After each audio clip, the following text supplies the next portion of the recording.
마가복음 말씀 우리가 함께 나누고 있는데 쭉 예수님의 행적에 관하여 우리가 살펴보고 있습니다. 우리가 지난번에 읽었던 말씀의 내용은 예수님이 제자들을 데리고 예루살렘으로 올라가시면서 있었던 몇몇 사건들을 우리가 살펴보았어요. 예수님은 세 번째로 내가 예루살렘에 올라가면 종교 지도자들에게 많은 고난을 당하고 죽게 될 거다. 그러나 사흘 만에 다시 살아난다. 라는 말씀을 또다시 제자들에게 말씀을 해 주십니다. 그런데 제자들은 여전히 예수님이 예루살렘에 올라갔을 때 어떤 일 하실까에 대한 예수님의 말씀을 잊고 자기들의 한껏 기대를 담아서 예루살렘에 올라가서 자신들이 높은 지위, 더 높은 자리를 꿰차고 싶어하는 그런 태도를 보이게 됩니다. 그에 대하여 예수님이 제자들에게 하나님의 나라의 이치는 크고자 하는 자는 섬기는 자가 되어야 된다. 또 겸손한 자가 되어야 된다 하는 말씀을 예수님이 친히 하시게 됩니다. 이제 더 가까이 예루살렘으로 찾아와서 예루살렘 가까이 여리고에 있을 때 나면서부터 아마 맹인으로 살아왔던 바디메오라고 하는 사람이 예수님이 오신다 하는 말씀을 듣고 다윗의 자손이여 나를 불쌍히 여겨달라고 하는 간절한 소리로 예수님께 말씀을 드리자 예수님이 그 사람에게 찾아와서 그의 질고를 낫게 하시고 그를 구원하시는 역사를 이루어 주셨던 것 우리가 함께 살펴보았습니다. 이제 오늘부터 11장부터 쭉 살펴가는 내용은 예수님의 마지막 한 주간에 대한 행적들이 자세하게 기록이 됩니다. 마가복음이 다른 복음서에 비해서 이 예수님의 이 마지막 한 주간에 상당히 많은 분량을 기록하고 있다 하는 것은 이 마가복음의 특징이다. 이렇게 우리가 볼 수 있고 예수님이 마침내 이제 제자들을 데리고 예루살렘으로 입성하시게 되는 그때로부터 예수님이 고난을 당하신 일, 십자가에 처형당하신 일, 그리고 사흘째 되던 새벽에 다시 부활하신 일, 이것이 이제 한 주간의 일련의 사건들입니다. 그것들을 우리가 살펴볼 텐데 오늘은 소위 오늘날 우리들이 말하듯이 종려주일이라 부르는 날, 예수님이 예루살렘에 입성하신 날, 그리고 그 다음 날 우리의 시간으로는 월요일에 있었던 일들을 기록하고 있는 말씀을 함께 살펴보겠습니다. 오늘 이 이틀 동안 있었던 일들에 관해서 우리가 알고 있는 복음서는 이런 부분들에 대해서 잘 안내해주고 있습니다. 1절부터 11절 읽었던 내용에서는 예수님께서 나귀를 타시고 예루살렘으로 입성하시게 되는 모습이 묘사가 됩니다. 그 내용 묘사가 되고요. 그 다음에 두 번째 어떤 일이 있었느냐. 다음 날입니다. 월요일 날이죠. 우리 시간으로 월요일 날에 12절 이하로부터 19절까지 쭉 소개가 되는데 12절부터 14절 이런 내용은 월요일 아침에 예수님의 제자들을 데리고 예루살렘으로 올라가시려고 하는 중에 한 무화과 나무를 보시고 예수님이 저주하신 일에 대한 기록이 소개가 되고요. 그리고 마침내 제자들을 데리고 예루살렘 성전으로 올라가셔서 그 성전에서 성전 정화 사건을 또 행하시는 예수님의 행적에 대한 말씀이 19절까지 쭉 소개가 됩니다. 그 내용들을 우리가 좀 살펴보면서 또 우리에게 주신 은혜가 무엇인지 또 우리에게 기대하시는 우리 주님의 뜻이 무엇인지를 살펴보겠습니다.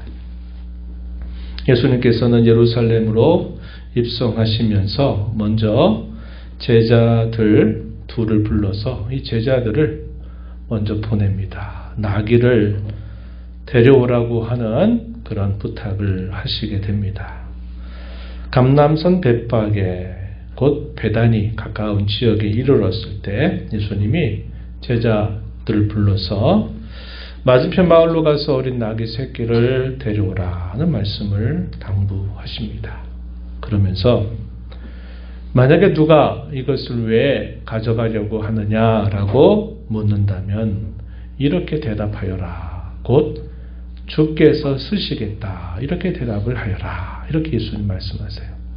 주께서 쓰시겠다 하는 이 말 때 이 주님이란 말은 하나님을 표현하는 말입니다. 주님이 쓰시겠다. 이렇게 말해라. 그러면 그가 즉시 그 나귀를 이리로 보내줄 것이다. 이렇게 말씀을 하시면서 예수님이 제자들을 구별해서 불러 명령을 하시게 됩니다. 주가 쓰시겠다라고 하는 이 말, 그 누구를 지칭하는 말이죠? 예수님 자신을 지칭하는 말입니다. 주님 자신이 곧 구약 시대부터 섬겨왔던 하나님 자신이다라는 그 신분을 밝혀주는 또 하나의 중요한 표현이 된다 하는 겁니다. 우리가 마가복음을 쭉 읽어오면서 유대인들이 아닌 이방인 출신의 여인들을 만나시게 되는 동안에도 그 여인의 표현이 예수님에 대하여 하나님이라고 하는 표현을 사용하고 있는 것을 우리가 살펴봤던 기억이 나죠.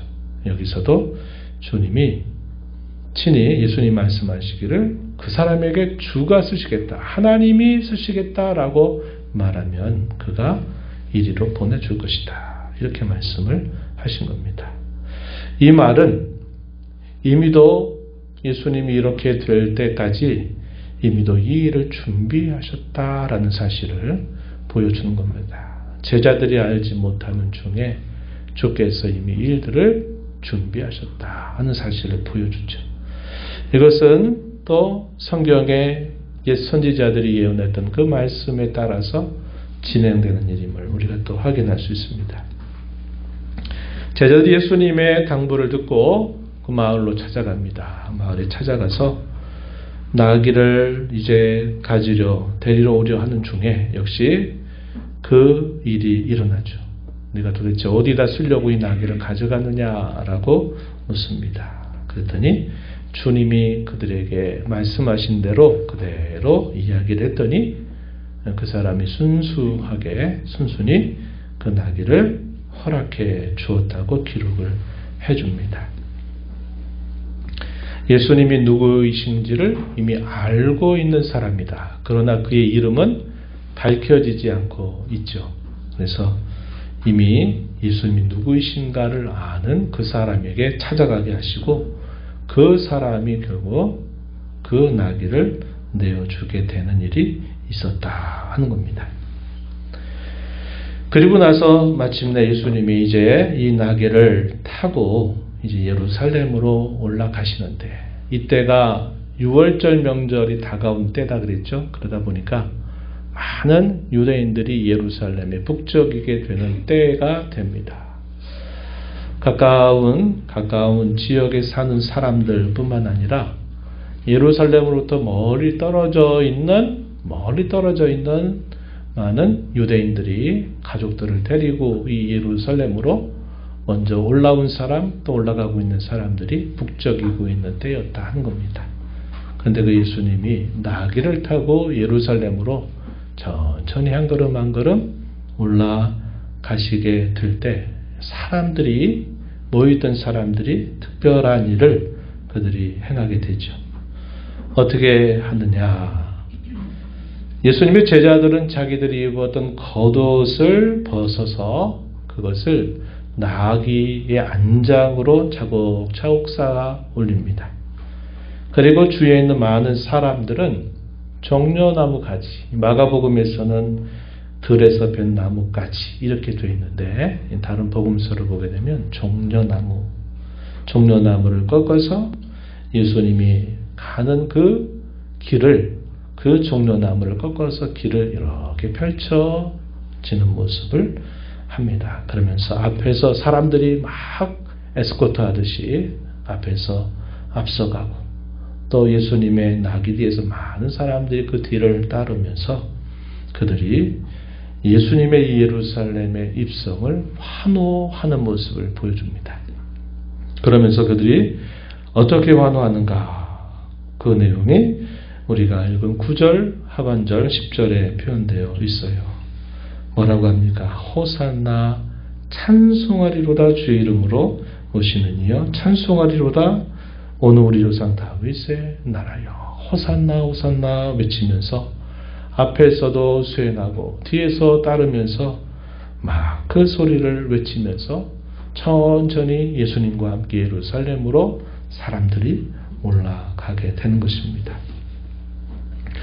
우리 조상 다윗의 나라여 라는 이 표현은 이제 예수님에 대한 한껏 기대가 그들에게 모아져 있다는 것을 보여주는 표현입니다. 그가 예루살렘에 입성한다 하는 것은 우연히 일어난 일이 아니라 그들의 조상적부터 장차 이런 일이 있게 될 것이다 라는 그러한 것들을 그들이 기억하고 있기 때문에 예수님이 예루살렘에 올라가는 사건에 대한 특별한 그들의 기대가 잘 표현되고 있는 그런 말씀의 내용입니다.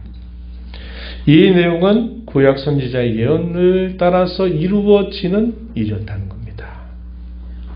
누가 예수님이 이렇게 된다고 예언했더라 하는 것을 기억해서 이렇게 시작했다라고 보기는 어려워요. 그런데 사람들의 마음이 이런 표현들로 하나가 된 겁니다. 호산나 호산나 외치면서 그들이 예수님의 앞에 뒤에서 수행하면서 가는 거죠. 이 호산나라고 하는 이름의 뜻이 뭔가? 이 말씀은 시편 118편 25절 26절 이 말씀에서 가져온 표현들입니다. 시편 118편 25절 26절에 이렇게 기록합니다. 여호와여 구하옵나니 이제 구원하소서. 여호와여 우리가 구하옵나니 이제 형통하게 하소서. 26절에 보면 여호와의 이름으로 오는 이가 복이 있으며 우리가 여호와의 집에서 너희를 축복하였도다. 이렇게 기록합니다.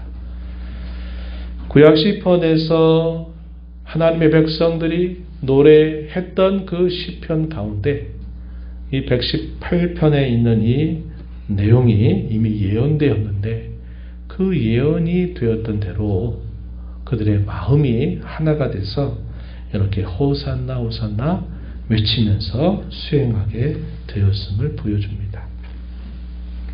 시편 118편의 노래를 이스라엘 백성들이 특별히 언제 많이 불렀느냐, 이 6월절 명절 때 많이 불렸던 찬송으로 알려져 있습니다. 이스라엘 백성들이 애굽 나라에서 종살이 하다가 그들이 하나님의 능하신 손으로 그들이 구출을 받아서 하나님의 약속의 땅으로 나오게 되는 그런 일들, 이 출애굽 사건이죠. 그 출애굽 사건의 시작이 어떻게 되었는가? 6월절이라고 하는 특별한 사건을 통해서 애굽에서 나오게 된 것입니다. 장자의 죽음에 대하여 예고했던 그대로 하나님이 모세를 통해서 이루셨을 때 모세가 이스라엘 자손들로 하여금 어린 양의 피를 발라서 문설주 또 임방의 피를 바르게 하고 그 명령을 준행하지 않는 사람은 누구든지 다 죽음의 사자에 의해서 첫째 난 것, 짐승도 첫째, 또 사람도 첫째 난 장자들이 다 죽음을 당하게 된다 하는 그 예고대로 실제로 이루어지게 되면서 결국 바로가 이스라엘 자손들을 이제 나가라고 하면서 이 출애굽 사건이 시작이 되었던 것이죠. 그래서 이스라엘 자손들이 과거에 그들의 역사 가운데 있었던 이 출애굽 사건처럼 장차 하나님이 약속하신 메시아가 오시게 된다면 우리를 진정으로 회복시키고 새롭게 하실 때가 분명히 임할 것이다 라는 이런 기대를 갖고 이 시편 118편을 6월절 명절 때 그들이 하나님 백성들이 하나님 앞에 찬송했던 내용이 바로 이 118편에 있는 내용이에요. 이 시편은 하나님 백성들의 찬송집입니다. 가끔 여러분들에게 설명해 드리죠. 우리에게는 이게 악보가 우리에게 보존이 안 되기 때문에 어떠한 곡조에 붙여서 이것을 찬송했는지는 우리가 알지 못하지만 가사가 영감된 가사가 기록으로 남아서 오고 오는 모든 하나님의 교회와 성도들의 신령한 찬송이 바로 되고 있는 게 시편의 내용들입니다. 그래서 바로 그때 바로 그런 상황에 맞추어서 이스라엘 자손들이 이렇게 불러왔던 이 찬송처럼 예수님의 예루살렘 입성 때 이들이 호산나 호산나 외치면서 그들이 메시아에 대한 간절한 기대를 나타내었음을 우리가 보게 됩니다. 또한 스가랴 선지자는 스가랴서 9장 9절에서 역시 이것을 예언한 바가 있습니다. 스가랴서 9장 9절 시온에 따라 크게 기뻐할지어다 예루살렘에 따라 즐거이 부를지어다 보라 내 왕이 내게 임하시나니 그는 공의로우시며 구원을 베푸시며 겸손하여서 나귀를 타시나니 나귀의 작은 것 곧 나귀 새끼니라. 이렇게 예언한 것처럼 예수님이 예루살렘에 입성하실 때 이 어린 나귀 새끼 한 번도 사람이 타보지 못한 이 나귀를 타고 예루살렘으로 올라가신 것입니다. 그래서 수백 년 전에 예언했던 이 예언이 분명히 이루어지고 있다는 것을 성경은 우리에게 보여주고 있는 것입니다. 시간이 꽤 걸렸을 거예요. 금방 올라갈 수 있는 거리 아니고 또 나귀 새끼를 타고 수많은 무리들과 함께 앞에서 뒤에서 호위하면서 올라가는 그 걸음은 상당한 시간을 두고 이 일이 진행이 되었을 것입니다. 그리고 마침내 성전으로 제자들을 데리고 들어가신 예수님이 성전을 유심히 둘러보셨다. 이렇게 기록하고 있죠. 11절 한번 가서 보세요. 11장 11절 보면 예수께서 예루살렘에 이르러 성전에 들어가사 모든 것을 둘러보셨다. 이미 때는 저물어서 둘러보시고 난 다음에 제자들을 데리고서 다시 베다니로 나오셨어요. 베다니에는 예수님이 친구처럼 여기는 그 곳이 있었단 말이죠. 그래서 다시 베다니로 나오시는데 성전을 유심히 둘러보셨다.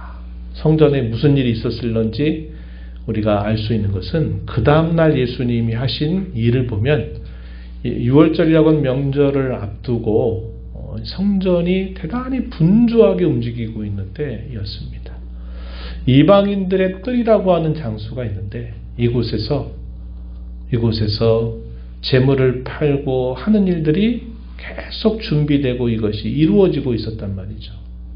먼 지역에서 먼 길을 떠나오는 하나님의 백성들 혹은 가족들이 제사를 드리기 위해 재물을 가져오기에는 거리가 너무 먼 경우에 그들이 돈을 가지고 와서 이 예루살렘 성전 주위에서 돈을 주고 사가지고 그 재물로 제사를 드리도록 허용을 했다 이 말이죠. 그래서 그들이 그런 일들 때문에 대단히 그 성전 주변이 대단히 분주하고 바쁘게 움직일 만한 그런 때였다는 것을 우리가 생각해 볼 수 있습니다. 다음 날이었습니다. 하룻밤을 베다니에서 주무신 예수님이 제자들을 데리고 일찍이 이 베다니에서 나와서 제자들과 함께 다시 예루살렘으로 올라가시게 됩니다. 이게 이제 우리의 시간으로는 월요일 날 이렇게 된 일이었어요. 어떤 일이 있었느냐? 두 가지 사건이죠. 하나는 뭐냐면 일찍이 나오셔가지고 또 보는데 예수님이 시장하셨습니다. 배가 좀 고프셔가지고 예수님이 쭉 오신 중에 보니까 무화과 나무들이 많이 있었을 거예요. 이스라엘은 이 무화과 나무가 참 많단 말이에요. 그런데 무화과 나무 하나를 딱 봤는데 그 무화과 나무가 잎이 굉장히 많습니다. 잎이 많다는 얘기는 거기에 열매가 맺힐 수 있겠다는 그런 기대를 갖게 하는 거예요. 그래서 예수님이 그 무화과 나무를 쭉 찾아와서 이것저것을 막 뒤져보세요. 그래서 무화과가 있나 봤더니 무화과가 없었습니다. 무화과 없었으면 또 뭐 다른 나무를 혹시 볼 법도 한데 예수님이 대단히 기이한 일을 하세요. 그게 뭐냐면 그 무화과 나무에 대해서 뭐라고 말씀하시더니 너는 앞으로 계속 열매를 맺지 못할 거다. 이런 저주를 무화과 나무를 향해서 하시게 됩니다. 예수님의 기이한 일을 본 이 제자들이 깜짝 놀랐을 거예요. 성경은 뭐라고 말하냐면 무화과가 보편적으로 열매를 맺힐 때는 아니었다. 이렇게 알려줍니다. 13절 말씀 이렇게 알려주고 있어요. 그러니까 무화과 나무의 열매를 쉽게 얻을 수 있는 때는 아니었다는 거예요. 무화과 나무에 대한 간략한 좀 소개를 여러분들에게 드려보면 이 무화과 나무는 우리 계절처럼 3월, 4월경 이제 심으면 잎이 조금씩 자라기 시작한다고 해요. 그리고 6월달이 되면은 이제 열매를 맺게 됩니다. 그러면서 열매를 맺히면서 이제 잎이 떨어지게 되는 것이 이 무화과 나무의 일반적인 특성이었어요. 그러면 예수님이 이때는 언제쯤 되느냐? 4월달입니다. 6월절이 다가오는 때는 4월달이에요. 그러니까 잎이 막 자라고 있는 때였다 이 말이죠. 조금 더 지나야 돼요. 6월이 되려면 한 두어 달 가까이 지나야 이 열매를 대개 보통 이 무화과 나무가 열매를 맺는다 이 말이죠. 그런데 4월인데 무화과 나무 잎이 많이 있는 것을 예수님이 발견하신 겁니다. 그래서 발견하시고서는 특별한 경우죠. 예외적인 경우입니다. 흔하게 볼 수 있는 무화과 나무의 성장이 아니라 상당히 빠르게 진행되고 있는 이 무화과 나무를 보시고서는 배고픔에 기대하셨어요. 혹시 무화과 나무 열매가 좀 있을 수 있겠다. 이런 기대를 가지고 막 이렇게 뒤적뒤적 살펴보는데 그 무화과 나무에는 열매가 하나도 없었다는 것입니다. 얼마든지 상식적으로 그럴 수도 있는 일이었어요. 그런데 한껏 열매가 있을 만하다 기대하고 갔는데 아무런 열매가 없는 것 때문에 실망감을 가질 수는 있겠는데 보통 사람이라면 에이 없네. 그럼 그렇지 아직은 아닌가 보다 이렇게 지나갈 법도 한데 예수님이 그걸 보시고 실망하신 정도가 아니라 그 나무를 두고 저주를 부으셨다 이 말입니다. 한번 성경 본문을 한번 보시면 이렇게 말씀합니다. 14절 말씀에 보세요. 예수께서 나무에게 말씀하여 이르시되 이제부터 영원토록 사람이 내게서 열매를 따먹지 못하리라. 그 나무가 열매가 없다고 예수님이 보시더니 앞으로 영원토록 사람들이 너에게서 열매를 따먹지 못한다. 이 말은 죽는다 이 말입니다. 다음 날 봤더니 어떤 일이 생겼냐면 뿌리째부터 이 무화과 나무가 완전히 말라버려 죽었습니다.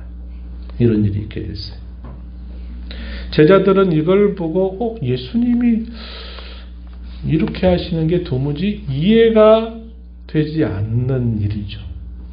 그 온유하시고 그 오래 참으시는 그 예수님이 아니 그걸 보고 그렇게 하신다? 이건 너무 이해하기 힘든 일을 예수님이 행하신 거거든요.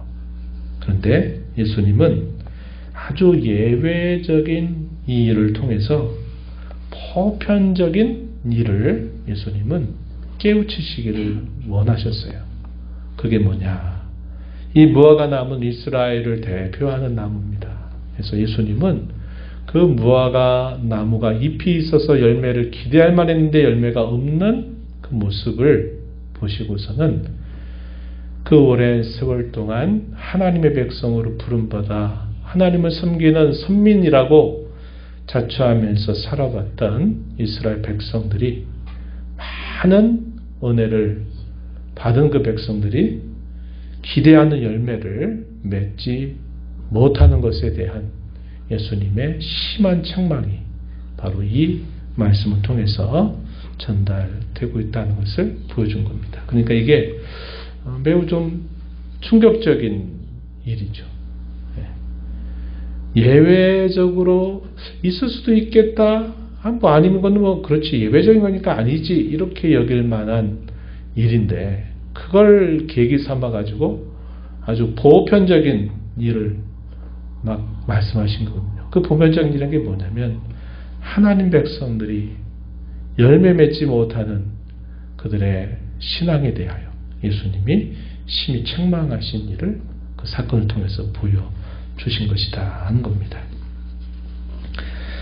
그런 다음에 예수님이 이제 제자들을 데리고 성전 안으로 다시 들어가십니다. 들어가서 예수님이 들어가시자마자 하신 일이 뭐냐면 그 이방인의 뜰에서 막 장사하고 있는 사람들 또 돈을 주고 재물을 사고 있는 사람들 그 한가운데로 가시더니 막 상을 둘러엎고 의자를 던지고 막 이런 일을 예수님이 하신 겁니다. 이게 얼마나 또 충격적인 일이 아닐 수 없어요. 성전 안에서 매매하는 사람들, 돈 바꾸는 사람들의 상을 막 뒤엎어버리셔요. 그리고 비둘기 파는 자들, 비둘기는 가난한 사람들이 하나님 앞에 제사를 드릴 때 사용할 수 있는 합법적인 재물이었어요. 돈이 있는 사람이야 소나 양이나 염소 이런 것들로 할 수 있지만 가난한 사람은 그걸 살 만한 돈이 안 되니까 가난한 사람들에게는 비둘기를 사가지고 그 비둘기로 제물로 제사를 드려도 하나님이 허용하셨단 말이에요. 그러니까 비둘기 파는 자들은 합법적으로 그게 있는 것입니다. 그런데 그들의 의자를 엎어버리셨다 이렇게 말합니다. 또한 어떻게 하셨느냐 16절에 보니까 물건을 가지고 성전 안으로 지나다니는 것조차도 예수님이 못하도록 허락하지 않으셨다 이렇게 말해주는 겁니다. 그 북적이던 그 성전 안에서 6월절 준비하기 막 급급하게 막 분주하게 움직이는 그곳의 한복판에 가시더니 그런 거친 행위를 예수님이 하시게 되면서 거기에 난리가 난 겁니다. 난리가 난 거죠. 이게 성전 정화 사건이라고 부르는 사건입니다. 이런 예수님의 공생애 가운데 두 번 있었던 것으로 발견됩니다. 첫 번째는 예수님의 공생애 초기 사역에 예수님이 예루살렘에 올라오셨을 때 이런 일을 한번 행하신 것으로 우리에게 기록해 줍니다. 요한복음 2장 13절부터 22절 말씀에 소개되고 있는데 이것은 요한복음만 기록하고 있는 특별한 기록입니다. 다른 복음서에는 이에 대한 기록이 없어요. 그런데 여기 보면 어떤 특별한 일이 있느냐면 예수님이 이렇게 하신 일을 두고 제자들이 뭐를 떠올렸냐면 요한복음 2장 17절에서 이렇게 말합니다. 주의 전을 사모하는 열심히 나를 삼키리라 하는 구약의 말씀을 제자들이 떠올렸다 그래요. 하나님의 집을 얼마나 사모했는지 그 사모함의 그 마음이 그야말로 대단했다는 거죠. 그것 때문에 그것이 훼손되고 그것이 잘못되는 것에 대해 참을 수 없어 하셨던 예수님의 그 의분을 제자들이 떠올렸다고 이렇게 기록해 줍니다. 그러면서 예수님이 어떤 말씀을 하셨냐면 우리 잘 아는 말씀이죠. 이 성전을 헐어버려라. 내가 사흘 만에 일으킬 것이다 라는 말씀을 첫 번째 이 성전 정화 사건 할 때 예수님이 말씀을 하십니다. 그랬더니 유대인들이 뭐라고 반문을 하냐면 이 성전을 지어온 지가 지금 46년이 되도록 이 성전이 완공이 안 된 성전인데 네가 무슨 재주로 3일 만에 이 성전을 일으키겠다고 말하냐? 말도 안 되는 소리 하지 말아라. 이런 반응을 그들이 보인 겁니다. 근데 이게 무슨 뜻이었느냐? 나중에 훗날 제자들이 보니까 이게 실제로 그걸 허물으면 3일 동안에 그 성전을 완공한다 하는 말씀이 아니라 그게 무슨 말씀이냐 했더니 성전된 자신의 몸을 가리켜서 하신 말씀이었다 하는 것을 그들이 깨닫게 되었다고 이야기합니다. 눈에 보이는 그 성전을 말함이 아니라 눈에 보이지 않는 참 성전을 예수님의 죽으심과 부활을 통해서 참 성전을 세우신다 하는 말씀을 하셨다 하는 겁니다. 이게 특별한 말씀이죠.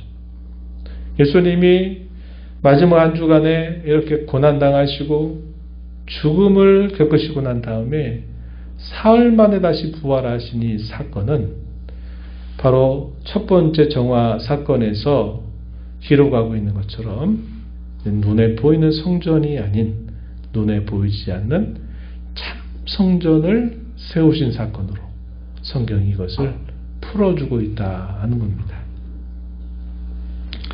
그러면서 예수님이 이 사건에서 뭘 강조하셨냐면 이 성전의 본래의 본질이 무엇인가를 강조하는데 그게 뭐냐면 이 집은 만민이 기도하는 집이다. 이렇게 말씀하신 내용입니다. 만민이 기도하는 집. 만민이라고 하는 표현이 중요해요. 여기서 말하는 이 표현은 문자 그대로입니다. 유대인들은 어떻게 생각했냐면 우리 택한 선민들에게 주어진 하나님의 집이다. 이방인들은 그곳에 들어와서 안 되고 그들에게는 절대로 허용될 수 없는 곳이다라고 생각을 해왔는데 선지자 이사야를 통해서 하셨던 그 말씀의 내용을 보니까 그것은 만민이 기도하는 집, 즉 민족과 언어의 경계를 넘어서서 모든 하나님을 믿는 사람들이 하나님과 만나 교제하고 기도하는 집, 그게 바로 그 성전의 의미였다라고 말해준 겁니다. 이사야서 56장 7절 말씀에서 이 말씀을 해주고 있어요. 바로 이 말씀을 인용해서 예수님이 이 성전을 정화하시면서 내 집은 만민이 기도하는 집인데 너희가 이 집을 어떻게 만들었다고 말씀하시느냐. 강도의 소굴로 만들어버렸다. 예수님 이렇게 말씀하셨습니다. 강도의 소굴로 만들었다는 이 말도 그냥 예수님이 그냥 하신 말씀이 아니에요. 이 말씀도 선지자의 예언의 말씀을 인용하신 겁니다. 예레미야서 7장 11절 말씀에 있는 표현이에요. 한번 여러분 들어보세요. 내 이름으로 일컬음을 받는 이 집이 너희 눈에는 도둑의 소굴로 보이느냐. 보라 나 곧 내가 그것을 보았노라. 여호와의 말씀이니라. 이렇게 말합니다. 예레미야서 7장 11절 이렇게 말해요. 이미 구약 시대 때부터 성전이 그들에게는 어떤 식이 되고 말았느냐 하니까 말로는 여호와의 집이라 이렇게 말은 하지만 그것을 대하는 그 하나님의 백성들의 모습은 어떻게 여겼다는 겁니까? 뭘로 만들었다는 거예요? 강도의 소굴처럼 구절처럼 만들었다는 거예요.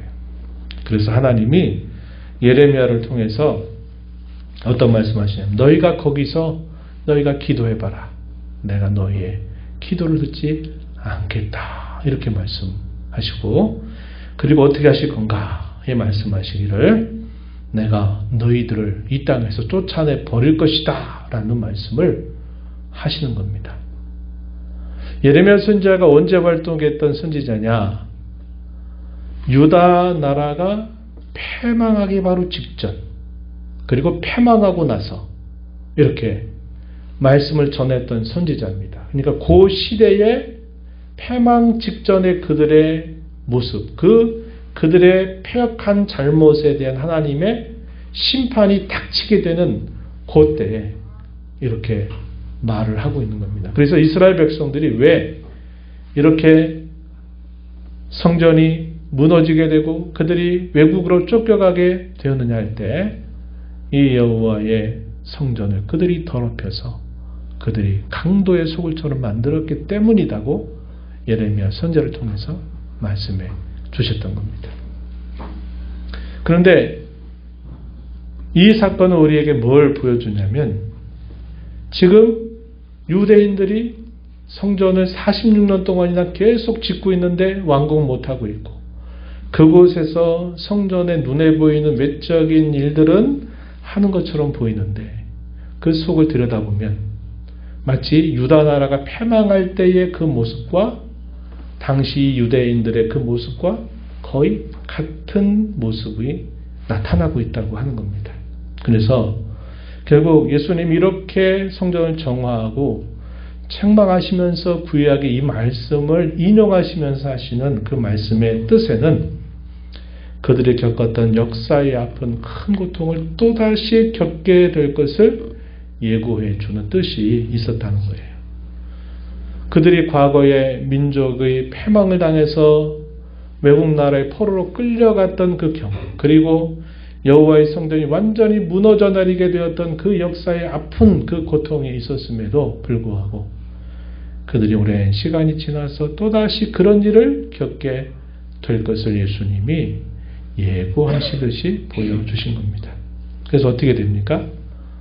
예루살렘 성전이 실제로 완전히 무너져 내리는 일이 있게 돼요. 그게 언제냐? 주 70년경입니다. 주 70년에 로마 장군 디도가 군사들을 이끌고 와서 예루살렘이 헤롯 성전이라고 그러는데 이 성전을 완전히 무너뜨려 버려요. 그리고 또 어떤 일이 있느냐? 많은 유대인들이 죽음을 당하게 되는 일이 있게 됩니다. 유대인들이. 그런 일들이 있게 된 거죠. 그래서 이런 일들이 결국은 또 반복되는 일이 있었다는 것을 보여주죠.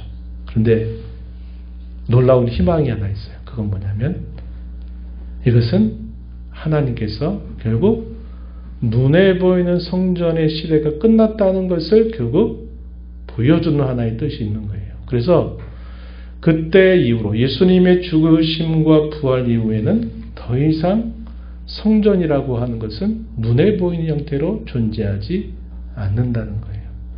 주님의 죽음과 부활을 통하여 거듭나고 구원받은 사람이 곧 참 성전이 되고 하나님의 영이 구원받은 그 신자의 마음속에 내주하셔서 바로 믿는 신자들이 그의 참 성전이 된다고 성경이 말해주고 있다 하는 겁니다. 그들의 패역과 잘못을 한편으로는 심판하시는 것 같은데 결과는 어떻게 하시냐면 하나님 백성들에게 구원의 참 은혜를 베풀어 주시도록 이끌어 가신다는 거예요. 이게 우리 하나님 행하시는 놀라운 역사다 하는 겁니다.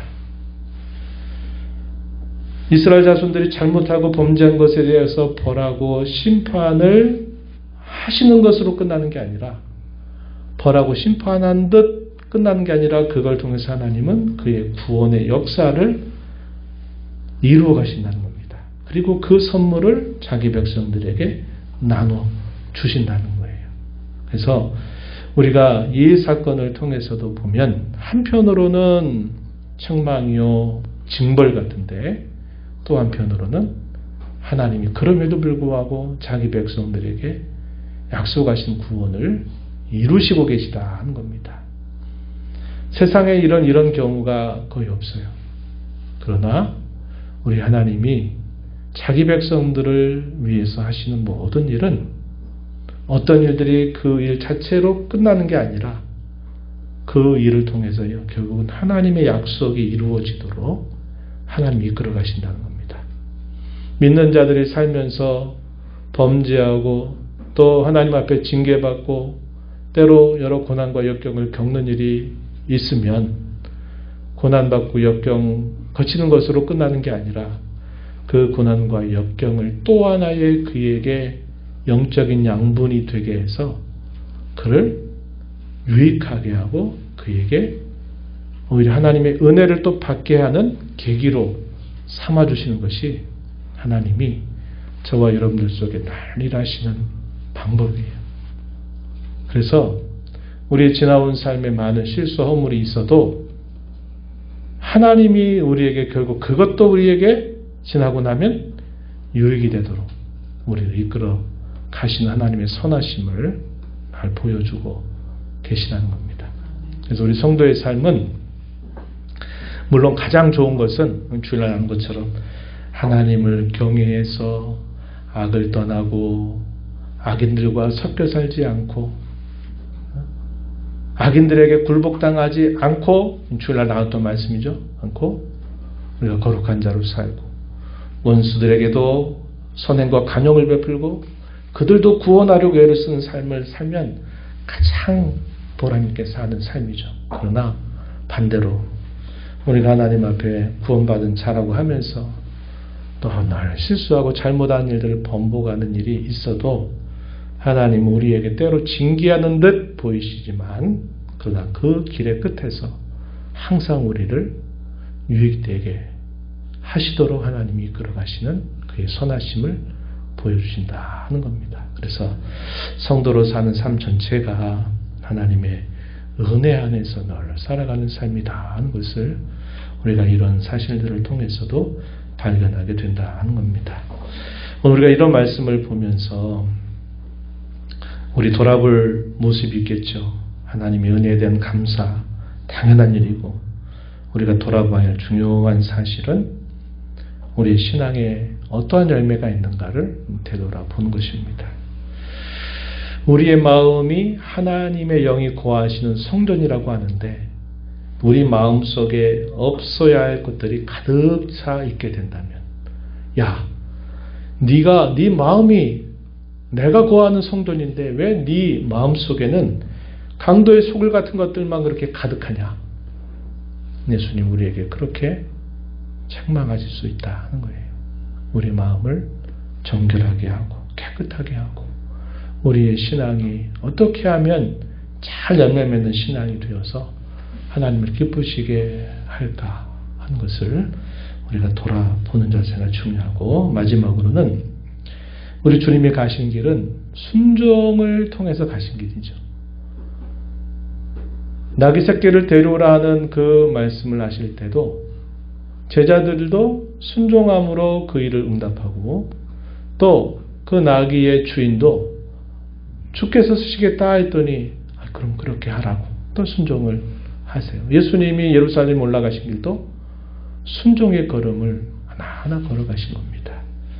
순종이야말로 주님의 뜻을, 하나님의 뜻을 이루는 아주 중요한 자세이면서 그 뜻을 이루는 수단이 됩니다. 우리 삶도 마찬가지.